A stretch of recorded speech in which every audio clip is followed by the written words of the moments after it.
There are four words that can strike fear into the heart of almost every business owner, and it is these four words. What do you do? Yeah, every time I'm asked that at a networking event, I freeze and I go, yeah, I write business books about marketing, but they're not all about marketing. I've got one that's about habits and routines, another one about not exiting your business, one about the importance of keeping customers. I also run a coaching group, but I don't just do that. I've got other businesses as well. We work in the sports betting sector. We used to do a bit of property investing. I am an investor as well. And you can see everyone's eyes glazing over because they don't want to hear all of that. They want to hear, oh, you're an accountant, you're a lawyer, you're an estate agent. Oh, great. They can pigeonhole you and put you in a box. People want to know what you do. They want to know what you're known for. And it's very hard for people to know what you're known for if you never talk about it. I've known people for years. I know what their kids do. I know what their favourite football teams are. I know all their hobbies. I know their foibles. I probably even know their favourite biscuit and their favourite cake and their favourite alcoholic drink. But I haven't got a clue what their business does. I don't know who they help or how they help them. Now, back in 2017, I wrote in my very first book, Big Ideas for Small Businesses, that you need to be a marketer of your business. You wouldn't go to a networking event and say, I'm a marketer of dentistry services. You'd answer and say, I'm a dentist. But internally, you need to think you are not a dentist. You are a marketer of dentist services. You're not a florist. You market flowers. You're not a hairdresser. You market beautiful looking hair. You're not an architect. You are a marketer. Architect services. You're not an accountant, etc., etc. You are a marketer of blank. Insert your business here. Now, I wrote that, as I said, Big Ideas, my very first book. I wrote that 2017. Going back a little bit further to 1885, there was a guy called Thomas Smith, and he wrote a book called Successful Advertising. That's what it says on the tin. Thomas Smith argued that people don't buy when you ask them to. People don't say, I'm an accountant. Great, I need an accountant. Let's do business. I'll give you a few of the quotes from Thomas Smith's book. The first time a man looks at an advertisement, he does not see it.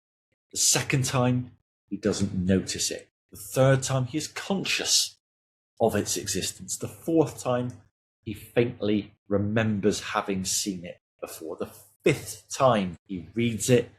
The sixth time, he turns his nose up at it. I won't go through all of them, but the 11th time, he wonders how the advertiser is making it pay. The 15th time, he is tantalized because he can't afford to buy it. The 16th time, he thinks he will buy it someday. The 19th time, he counts his money carefully. And the 20th time he sees the ad, he buys what it is offering. 20 touch points. Now, let's do some maths. If it takes 20 touch points for someone to go from Stone Cold prospect to getting their card out, and you never talk about what you do, how the hell is anyone supposed to become a client of yours?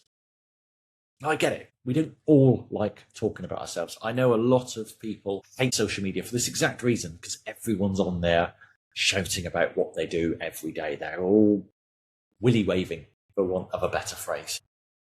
But there is a space for us too. There is a space for being ourselves, because people want to hear from you and they want to hear what you think. They don't necessarily want the polished LinkedIn, hey, I'm pleased to announce I've been honoured with this award. What they want to know is, what do you think? What do you do? They want to know what you stand for. What do you believe? And what are you known for? So my challenge for you is really not to overthink it. And I would love for you to just post something this week on whatever platform of your choice that simply and in your way, your unique way, tells people who you are, what you do, who you help, and the results that you get for them. Here's a little example for me. So this is what I would love to say when someone asks that question, what do you do? My name is John. I'm an author and business coach. I help small business owners, typically solopreneurs, freelancers, and micro business owners with at least 100K in turnover, to improve their business and their lifestyle by 1% each week. My group coaching community, the 1% Club, opens for its September intake in a few months' time. To read more and join the VIP waitlist, click the button below. There you go. Now, yes, that sounded a little bit too polished, but you're in no uncertain terms, having heard that, who I am and what I do and what I stand for. It is very difficult to be known for something if you never talk about it.